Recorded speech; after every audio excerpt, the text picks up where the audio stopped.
Death game series final episode don't go looking for death, death will come find you. ये शुरुआत में यीजे को दिखाया जाता है जो अपनी आखिरी जिंदगी में अपनी माँ के शरीर में है। वो दुखी और हैरान था। तभी वो शाइनिंग ऑर्ब आईने के अंदर से निकलकर उसके सामने आता है। ये देखकर वो उल्टे कदम पीछे की तरफ चलने लगता है और कहता है कि मेरे पास मत आओ।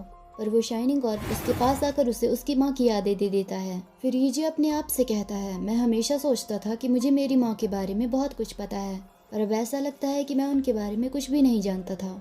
येजी की माँ एक ऐसी लड़की थी जो सुंदर सपनों की दुनिया में जीती थी। पहले वो एक लड़की थी, फिर जिस इंसान से वो प्यार करती थी उससे शादी करके एक पत्नी बनी, उसके बाद एक माँ भी बनी। वो अपनी जिंदगी में काफी खुश थी, पर अचानक से एक दिन उसके पति की मौत हो गई। येजी कहता है, मैं नहीं जानता था कि उस दिन मेरी माँ जिस इंसान से वो प्यार करती थी उसे खोने के बाद भी मेरी खातिर अपने आप को संभालने की कोशिश कर रही थी। वो अपनी जॉब के साथ साथ येजे को भी संभाल रही थी। पर एक दिन अचानक से येजे के बीमार हो जाने पर वो बहुत घबरा गई थी। जिस कंपनी में वो काम कर रही थी वो कंपनी कुछ एम्प्लॉयज को उसकी माँ के साथ नौकरी से निकाल देती है। येजे अपने आप से कहता है कि जिन हालातों से मेरी माँ गुजरी है उनके मुकाबले तो मैंने अभी कुछ भी नहीं देखा था। पर उन्होंने कभी भी हार नहीं मानी, न ही पीछे मुड़कर देखा। वो लगातार आगे बढ़ती रही। वो घर चलाने के लिए बहुत सारी छोटी मोटी नौकरियां करती रही। मेरी किस्मत बहुत अच्छी थी जो मुझे ऐसी माँ मिली, पर मैं बेवकूफ़ों की तरह अपनी परेशानियों में ही उलझा रहा और जो खुशियाँ मुझे किस्मत से मिली थी मैं उनकी कदर करना भूल गया।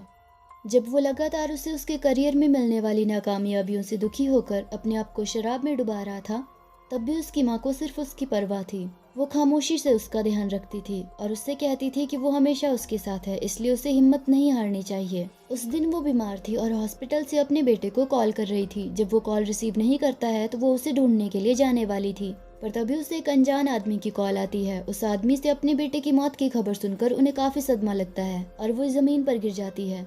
पर फिर वो अपने आप को संभालकर उस लाश की पहचान करने के लिए जाती है, पर वहाँ अपने जवान बेटे की लाश देखकर उसे जगाने की कोशिश करती है और अपने साथ घर चलने के लिए कहती है। येजे कहता है, मौत छुआछूत की तरह होती है। मेरे उस दुनिया को छोड़ देने पर भी मेरी मौत उसी दुनिया में उन लोगों के साथ रह गई जो मुझसे प्यार करते थे। येजे की माँ और उसकी गर्लफ्रेंड जीसू उसकी मौत से बहुत टूट चुके थे। पुलिस ऑफिसर उसकी माँ से पूछता है कि उसके बेटे ने सुसाइड क्यों किया, तो वो उसे बताती है कि उसने अपने बेटे की जान ली है। उसकी बात सुनकर पुलिस ऑफिसर हैरान हो जाता है। फिर वो कहती है कि अगर उसकी जगह कोई और समझदार औरत उसके बेटे की माँ होती तो शायद उसके बेटे ने ये फैसला नहीं लिया होता। येजे की माँ के साथ काम करने वाली एक औरत के पोते का जन्म हुआ था, जिसकी वजह से वो बहुत खुश थी और सभी लोगों का मुंह मीठा कर रही थी। येजे की माँ उसे उसके पोते के लिए नए कपड़े खरीदने के लिए कुछ पैसे देती है और वहाँ से बाहर आ जाती है। पर वो औरत उसके साथ काम करने वाली बाकी औरतों से कहती है कि वो उस बदकिस्मत औरत से पैसे नहीं लेना चाहती थी।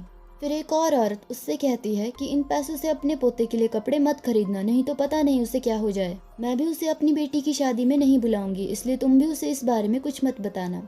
येजे की माँ सफाई करते हुए उनकी सारी बातें सुन रही थी। तभी वो एक प्लेट को देखती है जिसमें लिखा हुआ था कि एक बच्चे की किस्मत को संवारना हमेशा उसकी माँ का काम होता है। ये पढ़कर वो बहुत रोती है। वो अपने बेटे की मौत का दोषी अपने आप को ही मानती है।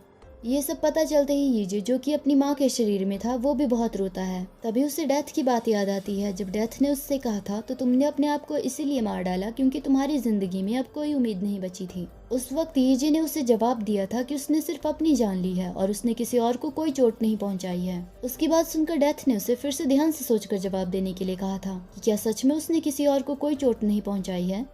येजे ने उससे कहा था कि वो उस हिट एंड रन के केस में मरी हुई लड़की के पिता के बारे में भूल गया था, कि वो अपनी बेटी की मौत का बदला लेने के लिए उसे ढूंढते हुए उसके पीछे आ सकता है। तो डेथ ने उससे कहा था कि तुम दूसरों के दर्द को तो भूलोगे ही, तुम स्वार्थी जो हो जो सिर्फ अपने बारे में सोचता है।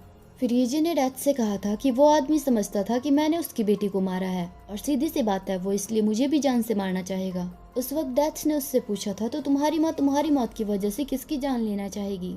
ये याद आते ही येजे अपने आप से कहता है कि डेथ को हमेशा से पता था कि मैंने असलियत में कौन सा पाप किया था, जिसके लिए मुझे 12 बार दर्दनाक मौत की सजा भुगतनी पड़ी। मुझे जलकर मरने से सबसे ज्यादा दर्द नहीं हुआ था, और न ही तब जब मेरे शरीर के अंगों को टुकड़ों में काटा गया। मुझे सबसे ज्यादा दर्द उस इंसान की मौत को देखकर हुआ था जिससे मैं बहुत प्यार करता था। वो दर्द नर्क में मिलने वाले दर्द से भी ज्यादा दर्दनाक था, और वही दर्द मैंने मेरी माँ को दिया है जो अब वापस लौटकर मेरे पास आ गया है। येजे अपनी बाकी की जिंदगी अपनी माँ के शरीर में रहकर बिताने का फैसला लेता है। जब वो ट्रेन में ट्रैवल कर रहा था तो वो वहाँ पर बहुत सारे बूढ़े लोगों को देखता है जो अपने बच्चों की खातिर अपनी पूरी जी जान लगाकर अभी भी मेहनत कर रहे थे।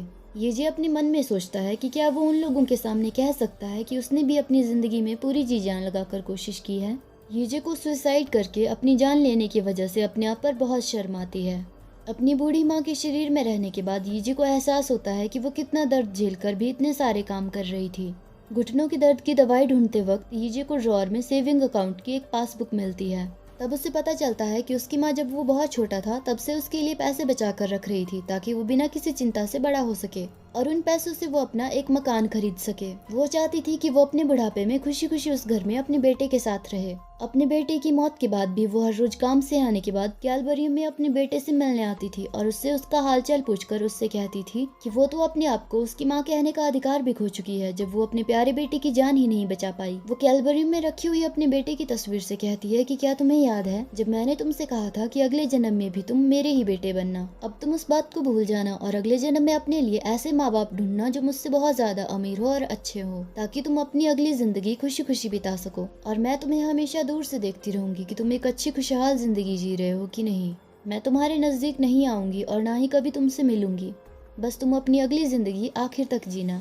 उनकी ये सारी यादें याद करके ये बहुत रोता है और अपने आप से कहता है कि वो अपनी माँ को बताना चाहता था कि वो अगले जन्म में भी उनका ही बेटा बनना चाहता है, पर अब उसके कोई भी शब्द और फीलिंग्स उसकी माँ तक नहीं पहुँच सकते हैं। ये माउंट ओबोंग पर जाता है। उसकी माँ अक्सर उसके डैड के साथ ओबोंग पर्वत पर जाया करती थी। ये ने भी उन्हें प्रॉमिस किया था कि जॉब लगने पर वो उन्हें अपनी पीठ पर बिठाकर उस पर्वत की चढ़ाई करेगा और उन्हें वहाँ पर लेकर जाएगा। उस पर्वत पर पहुँचने पर ये अपनी माँ से किया वो अपना वादा भूलने के लिए माफी मांगता है, पर घर वापस आते वक्त अंधेरा होने लगा था जिसकी वजह से रास्ते में उसका पैर फिसल जाता है, जिसकी वजह से उसकी माँ के शरीर में बहुत सारी चोटें लगती है और वो वहीं पर बेहोश हो जाती है। अगले दिन सुबह आंखें खोलने पर ये अपनी माँ के शरीर को अस्पताल में पाकर शुक्र मनाता है कि वो अभी भी जिंदा है। उस वक्त ये को वही डर और दर्द महसूस होता है जो उसकी माँ को हॉस्पिटल में उसकी लाश देखकर हुआ था। वो अपनी माँ से अपनी की हुई गलतियों के लिए माफी मांगता है। तब उसे अपनी मौत का सबसे ज्यादा पछतावा होता है। फिर वो अपनी माँ की आखिरी इच्छा पूरी करने के लिए 32 साल तक उन्हीं के शरीर में जीता है जो उसकी अपने शरीर में जी हुई जिंदगी से कहीं ज्यादा थे। यीशु ने उससे कहा था कि डर डर के जीने को जीना नहीं कहते हैं, पर ये अपने आप से कहता है कि वो कायर है जिसने अपनी जिंदगी इस डर में जी है कि पता नहीं ये दुनिया उसकी कीमत जान पाएगी कि नहीं, कहीं वो बाकी लोगों से पीछे न रह जाए, कहीं कोई उसका साथ न छोड़ दे। और इससे पहले कि उसकी जिंदगी में फिर से खुशियाँ आती, उसने अपने डर की वजह से अपनी जान दे दी। उसे मरने के बाद एहसास हुआ कि जिंदगी अपने आप में एक सबसे बड़ा मौका है और जिस दर्द और डर की वजह से उसने अपनी जान दी वो उसकी जिंदगी का एक सिर्फ छोटा सा हिस्सा थे। जिंदगी में गम, खुशियाँ, हार जीत आते रहते हैं क्योंकि ये जिंदगी का एक हिस्सा है। अगर हम फेल भी हो जाते हैं तो कोई बात नहीं, फिर भी हमें अपनी जिंदगी में आगे बढ़ते रहना चाहिए। ये कहता है, पर मुझे ये बात बहुत देर से समझ आई। फिर वो अपनी माँ के शरीर में भी अपनी आंखें बंद कर देता है और एक बार फिर से डेथ के सामने अपनी आंखें खोलता है। वो डेथ से कहता है कि उसने कभी नहीं सोचा था कि वो उसे याद करेगा और एक लंबी जिंदगी जीने के बाद उससे मिल पाएगा। डेथ उससे कहती है कि मुझे नहीं लगता कि इतना ज्यादा समय बीता है। ये कहता है कि मेरे लिए वो समय ज्यादा था और मैं हर वक्त सोच रहा था कि इस बार जब मैं तुमसे मिलूंगा तो मैं क्या करूंगा। ऐसा कहकर वो अपने घुटनों पर आकर डेथ से भीख मांगते हुए कहता है कि क्या वो एक आखिरी बार फिर से उसे शूट कर सकती है, पर डेथ उससे कहती है कि उसकी सारी बुलेट सब खत्म हो चुकी है। ये कहता है कि वो ये बात जानता है, पर वो सिर्फ एक बार ये बनकर ही अपनी जिंदगी जीना चाहता है। डेथ उससे पूछती है कि तुम ऐसा क्यों चाहते हो, तो वो रोते हुए कहता है कि वो एक आखिरी बार अपनी माँ को गले लगाना चाहता है। फिर डेथ उसे बताती है कि वो अपनी एक जिंदगी में मौत से बचकर जिंदा रहने में कामयाब हो चुका है, इसलिए वो उससे जीत गया है और डेथ ने उसे जो सजा देनी थी वो भी पूरी हो चुकी है। इसलिए अब उसका आखिरी फैसला डेथ नहीं बल्कि भगवान करेंगे। उसकी बातें सुनकर ये रोने लगता है। तभी डेथ मुस्कुराते हुए एक नीली बुलेट गन में डालते हुए कहती है, पर उससे पहले वो उसे एक आखिरी मौका देगी, पर अगर ये गोली चली तो। ये उससे पूछता है कि अगर ये गोली नहीं चली तो। डेथ उससे कहती है कि तब उसका फैसला भगवान करेंगे। ऐसा कहकर वो ये के पास बंदूक दे देती है। ये की ट्रिगर दबाते ही गोली चलने की आवाज आती है और ये उसी बिल्डिंग के टेरेस पर पहुंचता है जहां से कूदकर उसने अपनी जान दी थी, पर इस बार वो अपनी माँ की कॉल को अवॉइड करने के बजाय रिसीव करता है और उनसे मिलने के लिए उनके पास चला जाता है। जिंदगी अपने आप में ही एक सबसे बड़ा मौका है, इसलिए हमें इसे नहीं गंवाना चाहिए। इसी के साथ ये कहानी यहीं पर खत्म होती है। मुझे मोटिवेट करने के लिए वीडियो को लाइक और चैनल को सब्सक्राइब करना मत भूलना। मिलते हैं अगली वीडियो में।